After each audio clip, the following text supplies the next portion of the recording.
अस्सलाम वालेकुम। जब ये मुझे पता चला था ना कि बांग्लादेश की टीम जो है वो इंडिया जा रही है और मैंने आपको पता मैंने उसी टाइम भी कह दिया था कि इंडिया की टीम जो है ये पानी तक भी नहीं पीने देगी इस टीम को, क्योंकि ये एक एवरेज टीम है। ये कोई इतनी ज़बरदस्त टीम नहीं है, ना इनकी बैटिंग इतनी ज़बरदस्त थी, ना इनकी कोई बॉलिंग इतनी ज़बरदस्त थी, ना इनका कोई एटीट्यूड था, ना कुछ था। पाकिस्तान की सीरीज़ जब वो खेलने आए उस टाइम ये भी नीचे बॉटम से कोई पाकिस्तान के साथ ही थे, 7वें 8वें नंबर पे। पाकिस्तान को हराने के बाद ये टीम चौथे नंबर पे चली गई और सब ने समझो ओ जी पता नहीं क्या टीम आ गई है जी, फड़का देगी इंडिया को सब कुछ। सिर्फ थकी घटिया किस्म की पिच बना के दी पाकिस्तान में इनको, जिसकी वजह से इनके बॉलर्स ने हमें प्रॉब्लम में डाला और हमारे बैट्समैन वैसे ही टेक्निकली इतने अच्छे नहीं थे। लेकिन जहाँ पे पिचेस बॉलर को सपोर्ट करती हैं वहाँ पे दुनिया का जितना बड़ा बैट्समैन हो वो टेक्निकली फेल होने लग जाता है, क्योंकि उसको हर टाइम सर्वाइव करना पड़ता है, जिस तरह हमें पाकिस्तान में करना पड़ा। ठीक है, और हम 2 टेस्ट मैच की सीरीज़ हार गए। लेकिन मुझे पता था ना कि इंडिया में फ्लैट पिचेस होती हैं। अगर नए बॉल से बांग्लादेश के बॉलर्स ने इंडिया को प्रॉब्लम में डाली भी थी दोनों इनिंग्स में, लेकिन उसके बाद देख लें आप, जहाँ विकेट फ्लैट था, जहाँ बॉल पुराना हुआ, ना पिच ने हेल्प की ना कुछ भी की, कुछ नहीं किया। जडेजा ने मारा, अश्विन ने मारा, फिर ऋषभ पंत ने कुट लगाई, फिर गिल ने कुट लगाई। ये थी इनकी बॉलिंग। कहाँ गए पाकिस्तान में? तो बांग्लादेश के फास्ट बॉलर तो वेस्ट इंडीज़ के फास्ट बॉलर लग रहे थे, संभल ही नहीं रहे थे। मेहदी हसन ऐसे बना हुआ था जैसे पता नहीं कोई मतलब अनिल कुंबले आ गया, कोई समझ ही नहीं आ रही है। तो ये थी इस टीम की वैल्यू जो इंडिया ने बताया है। जाहिर सी बात है, एक टीम टॉप पे और उसके बाद जो नीचे की टीम का कोई मुकाबला तो रखना है ना। इसीलिए मैंने आपसे पहले ही बोला था कि मैं देखता हूँ इनकी बॉलिंग लाइनअप क्या करती है जाके, मैं देखता हूँ इनकी बैटिंग जो है वो इंडिया में क्या करती है जाके।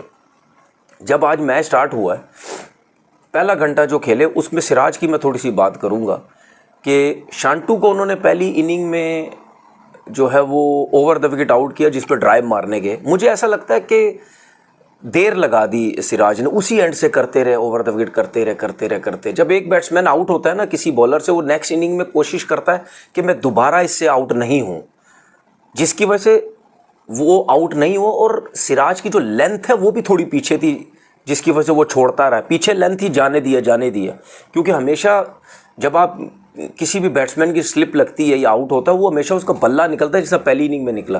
तो मुझे ऐसा लगता है वो जो 3-4 ओवर जो सिराज ने ज़ाया किए ना, अपनी बॉडी को थकाया, जोर लगाया इसको आउट करने के लिए, वो अगर राउंड द विकेट चला जाता, राउंड द विकेट जब सिराज बॉल करता वहीं से बाहर निकालता उसको, तो वो हमेशा ऐसा होता है। राइट हैंडेड फास्ट बॉलर जब भी left handed right arm fast bowler जब भी लेफ्ट हैंडेड बैट्समैन को राउंड द विकेट बॉल करता है, हमेशा उसका बॉल आगे पिच होता है। एक तो विद इन स्टंप करता है, उसके बाद आगे पिच होता है। वो ऑटोमेटिकली एक बॉलर के माइंड में होता है, यार इसको बीच में आगे पिच करूँ, ये ड्राइव मारने जाए। तो उस पर अगर वो 3-4 ओवर कर जाता तो शायद वो उसको आउट कर देता। उसके बाद मैं इसकी बात करता हूँ, क्या नाम है इसकी, ऋषभ पंत की। देखें कि विकेट कीपिंग ऐसी पिच पे करना बहुत मुश्किल काम है, आसान काम नहीं है, क्योंकि बिल्कुल ही एक डेड पिच हो जिसमें जान ना हो ना, जिस मट्टी में जान ना हो, उसमें आपने देखा जब मैच स्टार्ट होता है तो बॉल लो रहता है, सबको पता है लो ही रह रहा है। उसकी वजह से कीपर जो है वो नीचे ही रहता है, चाहे फास्ट बॉलर हो चाहे वो विकेट कीपिंग हो। लेकिन जब पिचेस क्रैक्स पड़ने लग जाते हैं, पिचेस टूटने लग जाती हैं, जो बॉलिंग एरिया जो होता है जो सारा ख़राब हो जाता है, जिस तरह हमने इस टेस्ट मैच में भी देखा, उसके बाद जब बॉल ब्रेक होता है उसको कंट्रोल करना बहुत ज़्यादा मुश्किल हो जाता है। क्योंकि आपने देखा कितनी बॉल्स पे ऋषभ पंत नीचे बैठा है कि बॉल लो हो रहा है, वो गेंद एकदम से बाउंस करके चले जाता था। और कितनी बॉल्स पे आपने देखा कि ऋषभ पंत सीधा थोड़ा सा ऊपर होके खड़े होके वो खड़े हुए बॉल के बाउंस होगा, वो नीचे रह जाएगा। इस तरह आपने देखा कि कीपर के ऊपर से भी गई, ऋषभ पंत को भी लगी शोल्डर पे, रोहित शर्मा के पास से भी बॉल गई। तो ऐसी कंडीशंस में मेरे ख्याल में कीपिंग करना बहुत मुश्किल होता है। और आप ये देखें कि इस पूरे टेस्ट मैच में ना रोहित शर्मा ने रन्स किए, ना विराट कोहली ने रन्स किए, फिर भी आप देखें कितने बड़े मार्जिन से 280 रन से हराया इन्होंने। ठीक है, रन्स किसने किए? ऋषभ पंत जो कमबैक कर रहा था एक्सीडेंट के बाद, उसने परफॉर्म किया। नो डाउट गिल काफ़ी टाइम से परफॉर्म कर रहा, लेकिन रोहित शर्मा और विराट कोहली जैसा एक्सपीरियंस नहीं है उसके पास, उसने रन किए।